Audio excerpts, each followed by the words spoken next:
This video is sponsored by BetterHelp. Onions and garlic are two of the most consumed vegetables and aromatics on the entire earth. And if you live in a place that can grow these things, it's very likely that they make up an enormous part of your food culture. And it turns out that growing them at home is quite simple and comes with some serious advantages. So today I'm gonna be breaking down how to grow both of these things, as well as all of the delicious culinary benefits that come along with growing onions and garlic at home.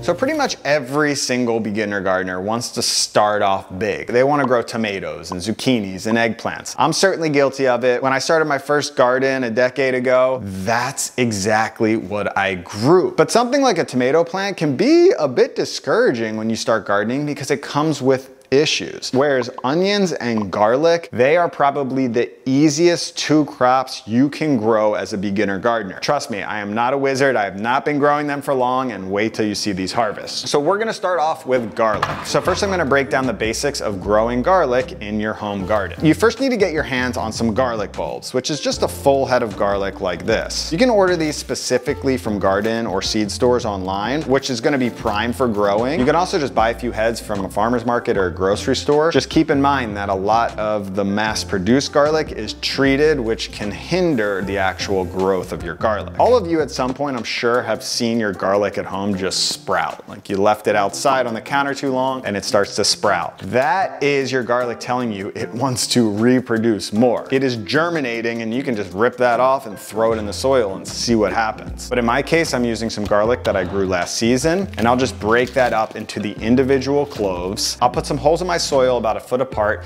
and I'm gonna plant the little knobby side down, which is where the roots are going to come out of. You can do this in a pot, a garden bed, or your direct soil. Garlic is super versatile. It will grow anywhere. And when you grow garlic really depends on the zone you're in. I'm in 7B, so what I did was I planted my garlic at the end of the fall when it started getting cold. And what's amazing about garlic is it will store in the ground over winter, which basically just means it's hibernating through the entire winter, and right when it gets warm in the spring, it's the first thing to sprout up in your garden. And now what's incredible about garlic is you can harvest it throughout most of its growing life, compared to say a tomato, which puts out fruit that you have to harvest when it's ripe. If you watch my videos, you've seen me harvest it in its younger form, which is called green garlic. And this stuff is delicious because when it's young, the entire stalk is tender, more like a green onion, just with garlic flavor. So these are great stir-fried. I even tried fermenting a few this season, which turned out really nice. And if you're growing a hardneck variety, which I grew this season, your garlic's gonna start flowering, which is called the garlic scape. And you're actually gonna wanna pick these off, which will put more energy into the actual garlic bulb at the bottom. And these are fantastic. You can grill them up, you can stir fry them, you can pickle them. They make an incredible pesto. I even dehydrated some this year. And that's why I plant so much garlic. I grow the most of it compared to any other plant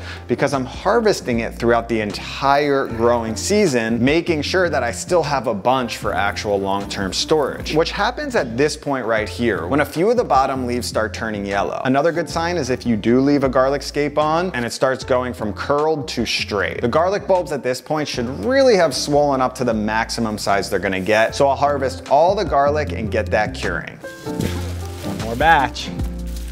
So this garlic is freshly pulled out of the ground. Now we enter into the very important stage of curing, which is taking this fresh pulled garlic and finding a place to just dry it out over the course of like 2 to 3 weeks. So I'm just using this table. I spread it out evenly. I throw it in the garage. You can use a rack. You can cure it outside in your garden if it's not gonna rain. It just needs to be protected. And luckily for you, I've got the fresh and I've got the cured. This has been sitting here for around 2.5 weeks, and you can see huge difference. That stem is completely dried out, and what you're looking for is that middle piece right there. You want that nice and dry. And now this garlic's ready for long-term storage. And now all I have to do is trim off the roots, trim off that stem, or you could tie it up if you want. You could braid it like you see the Italians do. And then once all your garlic's processed, you want to store it in a cool, darker area, just like you would store regular garlic from the store. And the goal is that I will save a few of these heads to replant in November, December when it gets cold, and the rest will last me until I harvest more garlic garlic again. So theoretically, if everything goes to plan, you have an endless garlic loop where I'll never have to buy garlic again in my life. All right, comment in below if you think that this big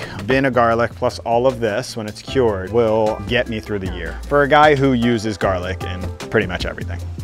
So before we move on, I want to tell you about today's sponsor, which is BetterHelp. Now, I've been going to therapy for the past few months, and for some reason, therapy was always something I was always scared of. And now that I'm doing it, it's like, why the hell was I not doing this my whole life? The best way I can explain it is that from a very young age, when we're kids, we kind of create our own operating system, our own way to get by in the world. That, of course, is influenced from the way we were raised, from our environment, and a ton of other factors. And since mental health in a lot of cultures is not top priority, most of our operating systems are a little bit out of whack. So therapy is a great way to take a deeper look at how we're currently operating, from our emotions, our relationships, how we're interacting in the world, and make a few tweaks to hopefully live a more harmonious and balanced life. But it can be very tricky to find a therapist and also very expensive, which is why BetterHelp is such an incredible resource, since their goal is to make therapy more affordable and more accessible. By filling out a few questions, BetterHelp can match you up to a professional therapist in just a few days. So if you're considering online therapy, click the link below in the description or visit betterhelp.com/prohomecooks and you can get 10% off your first month of BetterHelp. Now back to the video.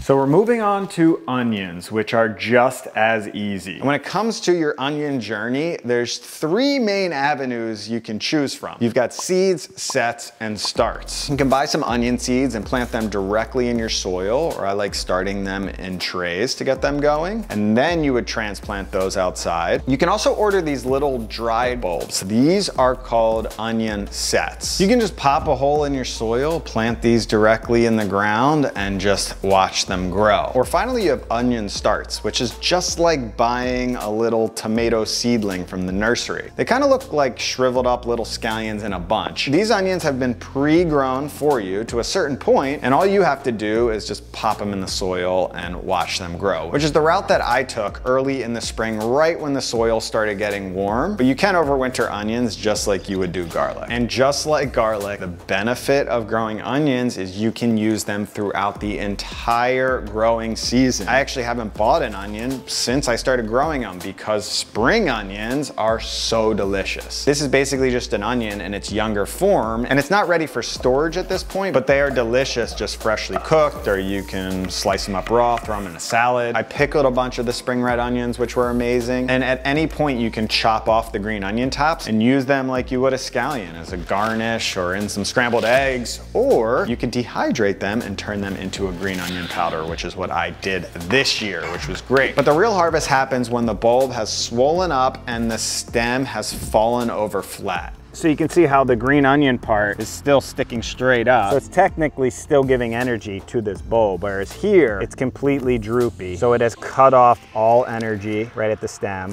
and it's ready to be harvested. Here's a few red onions as well. These are nice. Wow, epic. Right, missed one. So the reason I grouped onions and garlic together because they're so similar in the way they grow and the way they are processed. Just like your fresh garlic, these onions cure in the exact same way. You can hang them, you can just lay them out on the table like I have here. Look at that. Again, these have been curing for about 3 weeks, and you can see the stem is totally dried out. Roots are dried out. These onions are just calling to be trimmed up. So I'll chop off that stem, chop off the roots, peel any dirty layers, get them in a container and storing in a cool, dark place. So I've shown you how easy it is to grow these 2 plants, but I know a lot of you are thinking that it is still way too much work when you could just go to the store and buy some onions and garlic. They're not really expensive plants, right? So this is the point of the video where I try to convince you why you should grow them at home. And I've broken it down into 5 points. Number 1 is that you simply cannot find these products in stores. I'm talking about the intermediary stuff, the spring onions, the garlic scapes, the green and garlic. They will sell them in some farmers markets. I've definitely bought them over the years, but you'll pay a premium for them. And to me, these products that you're getting before the final harvest that you're probably not used to, from a culinary standpoint, they are just so fun to cook with, and they're just as good, maybe even better. Like, I love using these products compared to what everyone's used to, just onion and garlic. Number 2 is the freshness. We've got homegrown here, store-bought here. And this is the best I can get. This is Whole Foods, organic onion and garlic. From a grocery store, you're not getting much better than this. Let's do garlic first. Little comparison there. You can see the first sign is just a much tighter head. Like, it's not easy to break these apart, whereas here, you know, it's super simple. I'll just break one bulb. Ugh. So a tight head is your first sign of freshness. Crack these apart, and I'll just break them in half so I can get the aromas. Now, obviously, huge advantage on the homegrown considering I just harvested it, but that's also another good reason is, like, I don't know when this garlic's from. Maybe it's already a year old. Smell. Ooh. I thought the homegrown would be just a stronger garlic pungency, but it's actually much more pleasant. It's got much more aromatic quality, like flowery essence to it. That's fantastic. That just smells like some garlic. Tasting raw garlic for you. Woo! Pungent, but good. Whoa. Whoa, okay. The store-bought stuff is much more pungent with that sulfur kick. This is pungent, but it's actually kind of pleasant to some degree. Try that one more time. Ah, that like burns my mouth. That is really interesting. I did not expect that. But let's move on to onion. Homegrown, store-bought. This obviously looks fresher because this has been sitting on a shelf for a while. This is store-bought and homegrown. There's not a huge difference. These cell walls are like slightly tighter than these. The actual water content is pretty similar. Again, it's kind of a similar thing where you think that the homegrown is gonna be more pungent because it's fresher, but it has more of an aromatic quality, whereas the store-bought is more pungent smell. Taste test. Let's start with the homegrown. That's surprisingly not too bad to eat raw. You can taste the sweetness. And then the after kick is a bit pungent. Store-bought, that's not bad either. Some good sweetness. Not as pungent as I thought it would be from the smell. Definitely has that after kick as well. These are more similar compared to the garlic. I think where the homegrown wins is that this aromatically just feels like a slightly duller version than this. And from my personal experience from having these fresh products, you can't compare. Every time I give away a bulb to a friend, they kind of freak out. They're like, I didn't know garlic could be that fresh. Number 3 is that something I've realized from growing so much garlic and onions is that almost all of my meals start with them. At least 50%. So having them on hand is just so beneficial. You don't have to think about as much. Just get the garlic and onions, slice them up, and start cooking them. And then whatever builds on top of that, whether it's a tomato sauce, a pasta, a curry, a stir fry, a fried rice, there are so many great options that all start with a great base of garlic and onions. Number 4 is the money savings. Now, of course, to grow a bunch of onions and garlic, you need space, but even taking a pot, growing some on a patio, you're still gonna save some money. And the crazy thing about, say, growing garlic is for me now, all I have to do is save enough of the bulbs to replant again in the fall, and then I actually will have a never-ending garlic loop. Completely free garlic for life, which is just out of control outside of all the other benefits. Free garlic for life. Obviously you gotta put in your time, but like I said, garlic is damn easy to grow. And as far as the onions go, you can actually save seeds from the flower that comes off the top of the green onion, which I'm gonna do this year. So technically that can be free for life as well. And although onions and garlic are not the priciest vegetables you're gonna find in the grocery store, if you are hunting down really high quality product from a farmer's market, those costs will really add up. And finally, number 5 is not only are they 2 of the easiest crops to grow, but they are just fun. I don't understand why they flew under my radar. I will definitely be growing onions and garlic in life, making sure I have enough for the entire year. So hopefully you enjoyed this video.